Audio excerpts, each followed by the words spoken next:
So we already spoken about Thevenin's theorem, how to find current using Thevenin's theorem. So we want to look at how to find current using Norton's theorem. Norton's theorem. So I'll quickly bring this example on board and we will play with this. So with this one, we are asked, we are still asked to find the current in the 4 ohms. But don't forget we used Thevenin's theorem to find the current in the 4 ohms. We had 1 ampere. So we have to also get 1 ampere when we do it with the Norton's theorem. So Norton's theorem goes like this. So I'll call the current coming from this side, this side. I'll call it maybe I,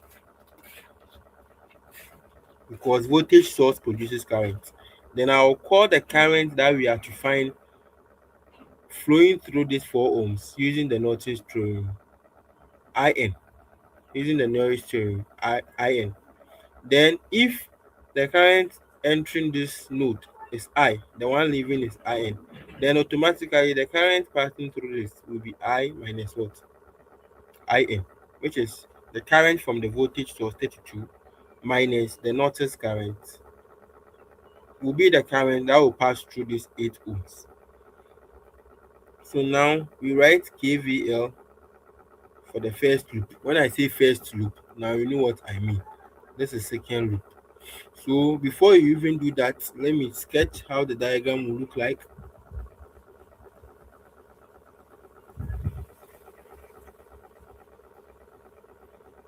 This is how the diagram will look like. 2 ohms is here.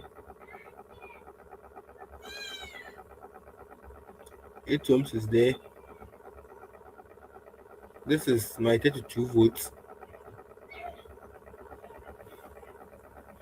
Then this will not be an open circuit, but rather a short circuit.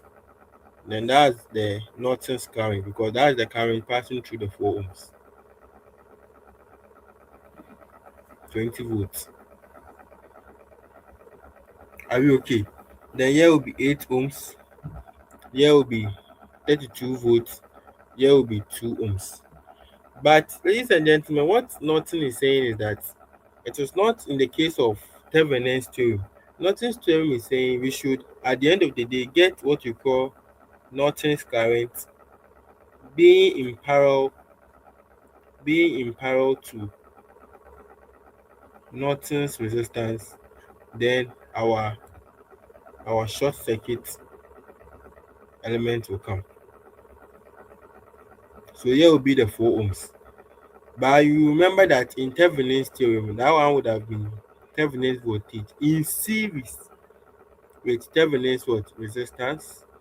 Then our open source element will come here, or the open source voltage. The element you want to find the current through will come over here.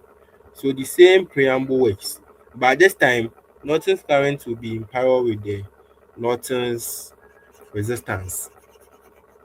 But from the look of engineering, we can conclude that Norton's resistance is the same as Norton's resistance is the same as Thevenin's resistance.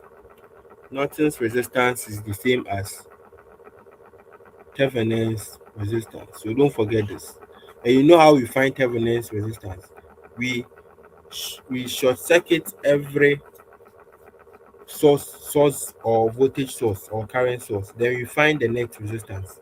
That's how you find the Thevenin's resistance. So the value you get is the same as Norton's resistance. So now let me clean this part and let's do the magic work. Right, let us find the current I and IN using the KVL or Kirchhoff's voltage law. So I will say from the first loop, and you know what the first loop is? It is this loop here, this loop. So it will be I will leave from the positive terminal of 32 volts. So it will be 32 is equals to, from the first loop, 32 is equals to the voltage drop across the 2 ohms. That will be 2I plus the voltage drop across this 8 ohms. That will be 8 times I minus IN. So whenever you are using Norton's theorem, you will be using IN. Whenever you are using Thevenin's theorem, you will be seeing VTH, I, and what? RTH. That's all.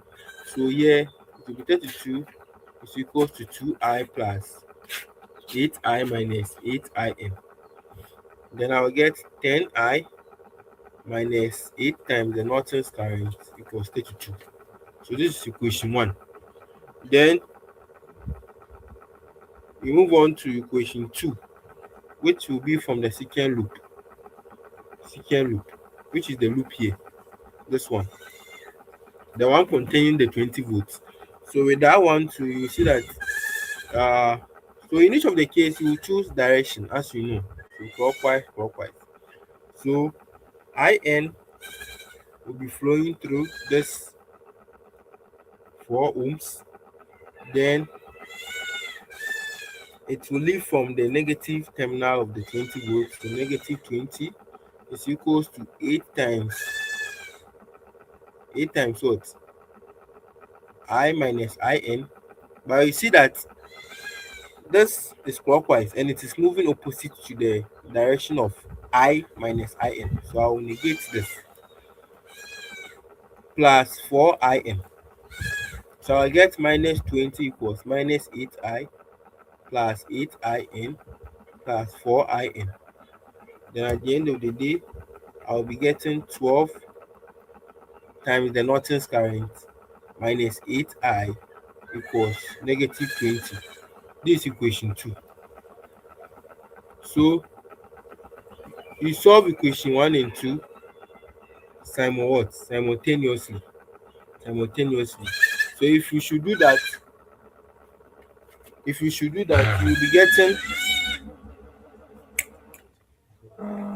that you'll be getting the Norton's current to be 7 on 2 amperes. Don't forget the equation here is the same as the ones I had up here.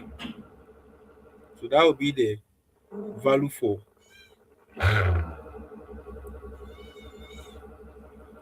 Okay, so here you short circuit this. So it means current will not pass through. All right, I forgot that. You short circuit the 4 ohms, so there will be no voltage drop. You know current will pass through, that is the IN, but there will not be voltage drop across it. So it's IN though, but there will be no voltage drop across it. So here we go. Then it will boil down to that. So I will clean here and I also clean this part. So that's why I love maths and I love engineering. So it escaped me. Short circuit means current will not pass through the 4 ohms. So it will be minus 8I minus 8IN. So 8I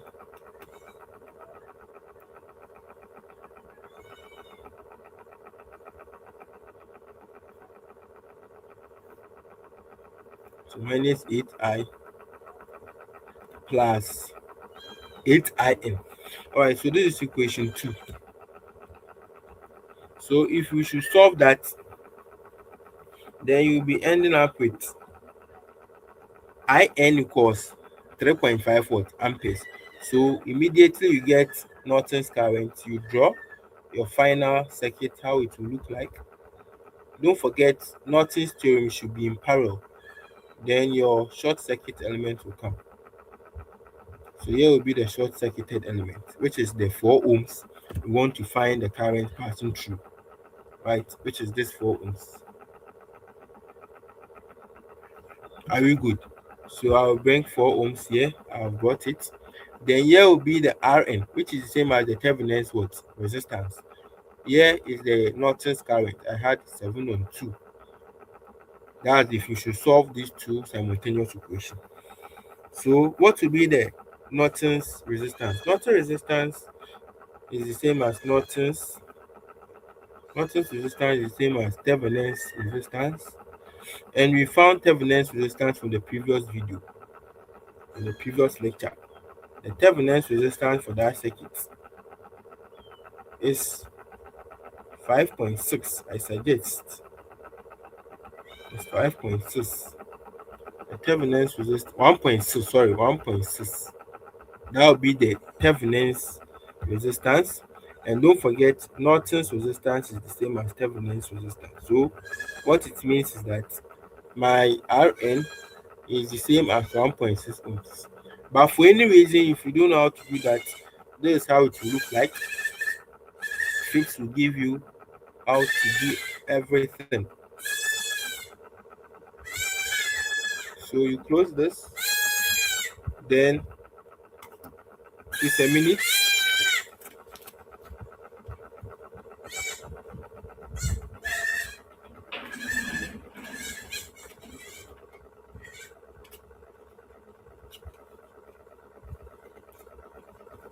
So thank you. All right, sorry for that. So with this, then here is short circuit, as you know. So here is short circuited.